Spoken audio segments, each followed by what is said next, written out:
لا إله إلا الله وأشهد أن محمدًا عبده ورسوله اللهم صل وسلم وبارك على نبينا محمد وعلى آله وأصحابه أجمعين. أما بعد، فقد روى الإمام مسلم في صحيحه بإسناده عن أبي هريرة رضي الله عنه أن رسول الله صلى الله عليه وسلم قال: من نفس عن مؤمن كربة من كرب الدنيا نفس الله عنه بها كربة من كرب يوم القيامة، ومن يسر على معسر يسر الله عليه في الدنيا والآخرة، ومن ستر مسلما ستره الله في الدنيا والآخرة، والله في عون العبد ما كان العبد في عون أخيه. There's a narration collected by Al-Hafiz Al-Imam Muslim rahimahullah ta'ala in his authentic compilation on the authority of Abi Hurairah radiyallahu anhu, Abdul Rahman ibn Sakhr al-Dawsi. He narrates that the Prophet sallallahu alayhi wasallam said, and before we begin with the translation of this narration, it's important for us to understand a principle of Allah subhanahu wa ta'ala's judgment on the day of resurrection. A pattern is noticed when reading the Quran, when reading the words of the Prophet Muhammad sallallahu alayhi wasallam. This pattern is well known, so much so that it has become a familiar idiom. It is something that is well known, a household statement in the Arab language, and that is كَمَا تَدِينُ تُدَانُ. That principle is that as you do, you will be treated. As you do, you will be treated. As you behave, you will be treated. As you treat others, that treatment will be what you are treated with on the day of judgment. Whether that's good or bad. It could be a very good thing. That if a person is merciful, if a person is forgiving, if a person is pardoning, etc., then that is likely what they can expect from Allah subhanahu wa ta'ala.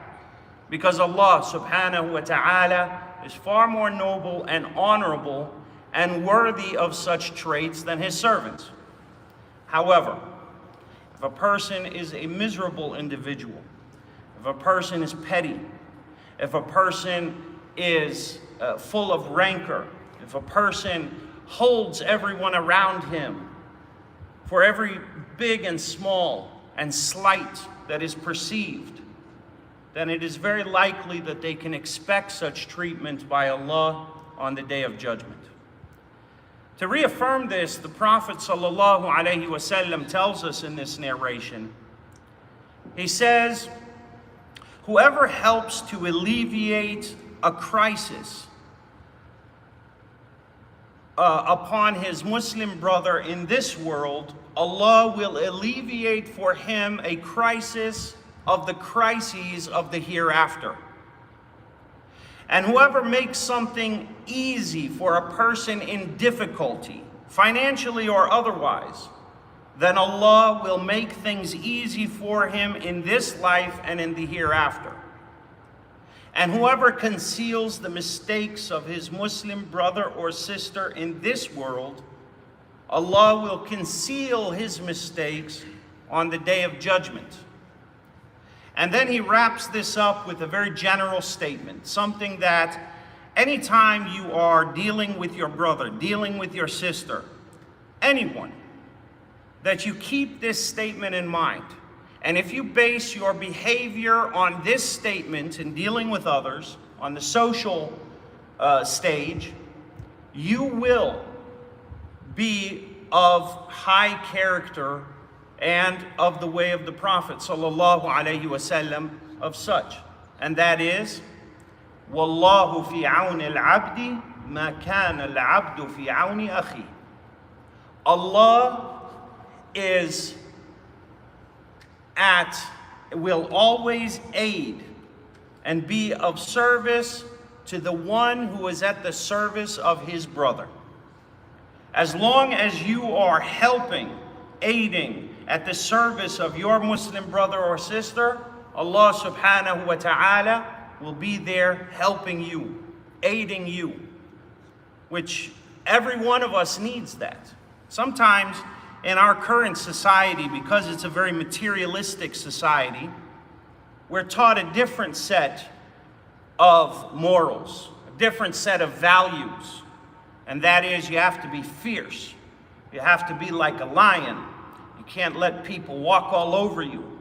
You have to take what's yours, or people will take what's yours, etc. These kinds of things. And what's meant by it is to praise and attempt to bolster pettiness, and to bolster the worst of human behavior, that a person is selfish and self-centered, and that a person is looking at himself. But there are two types of people. There are people who go through difficulty and come out on the other side saying, I wish to never have that difficulty happen to anyone else if I'm able to. And then there are those who go through a difficulty and hold it in their hearts as if it's everyone else's fault. And now they want everyone else to go through what they went through, to feel what they felt, as some kind of puerile vengeance that people will have. This is an illness. This is one of the diseases of the hearts that the scholars of Islam tell us about. Yet if a person wishes to be upon the character of the Prophet sallallahu alaihi wasallam, if we were to sum that character up, if you don't know anything about the Prophet sallallahu alaihi wasallam with any kind of specificity, and all you knew was this sentence, you would be pretty close to the mark if you accepted it in your heart and if you really truly implemented it. And that is, Wallahu fi auni al-abdi ma kana al-abdu fi auni akhi. Allah will always be at the aid of his servant as long as his servant is at the aid of his brother. Know that when you're dealing with your Muslim brother, your Muslim sister, you're actually dealing with yourself. You see yourself in that person's shoes. You empathize and you do whatever you can to help alleviate a crisis, to help relieve a financial burden, free of charge, even if they don't thank you. And that's naturally, a person is offended when they work and do something kind for someone else and they're unthanked. But their thanks is with Allah subhanahu wa ta'ala. Sometimes people have some of these traits of generosity, traits of, empathy. But those traits become eroded the older they get. They become more cold as they grow older. Their hearts become more hard. And some of those traits, they become reluctant to practice them anymore or to have them. Why is that? A person's heart should be becoming more and more soft the older they get, not the other way around.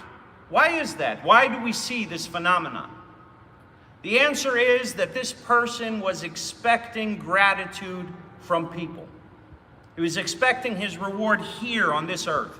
And when he didn't find that he was receiving what he felt was owed to him, he began to change his behavior and curtail it to fit his experience. But that's not how it is with the believer. Our character as Muslims is rooted in our relationship with Allah subhanahu wa ta'ala. And that is that, yes, a person would naturally feel offended if they weren't thanked for a service. But that's not the reason and the propelling force for being kind, for being concealing of another person's misdeeds, for helping, for alleviating. I tell you what, if you are waiting around for human beings to be grateful, you may turn old before that happens. Human beings are not naturally grateful. Allah subhanahu wa ta'ala tells us in the Quran, naturally the human being is ungrateful. The human being, by his nature, is an ingrate. Gratitude is a learned discipline by the human being. It's not natural.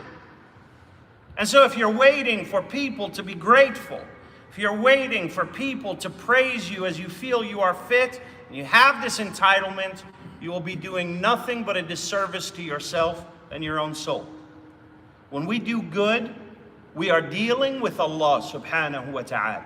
The Prophet sallallahu alayhi wasallam tells us elsewhere in another narration, he says, "Al-mu'minu mir'atu akhi, in ra'a fihi ayban aslahahu." That the believer is the mirror image of his brother.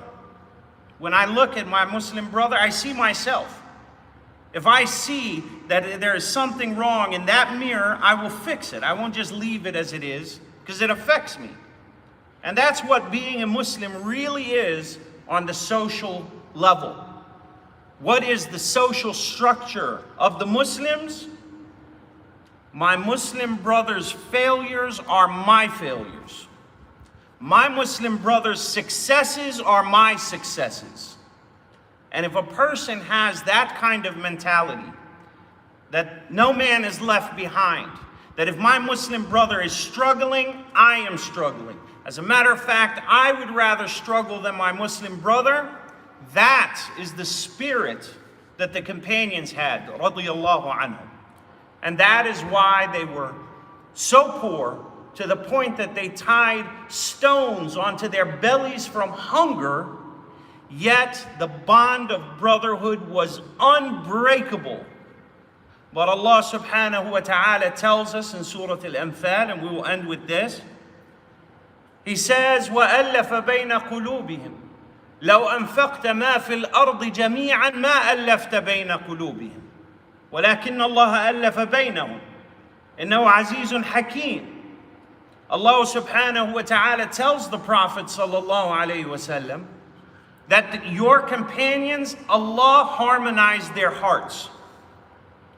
If you had all the treasures of the earth, and you were to have spent that wealth and those treasures to try to harmonize their hearts, you could not have done so. If you took all the wealth on the earth, how many companions were there when this verse was revealed? 1,000, 2,000, 3,000, women and children included. If you took all of the wealth on earth, ever, and divided it up amongst that small group, just get along. That's all you're required to do. You can have this wealth free of charge, just get along. You would have failed in that pursuit. Yet Allah subhanahu wa ta'ala took them through tribulations by which they were so poor that they would go for days on end without food, yet their bond and harmony and brotherhood was unbreakable, because their brotherhood sprouted from their relationship with Allah, not the other way around. Wallahu a'lam wa sallallahu wa sallam ala nabiyyina Muhammad wa ala alihi wa ashabihi ajma'in walhamdulillahi rabbil alameen wa jazakumullahu khayran.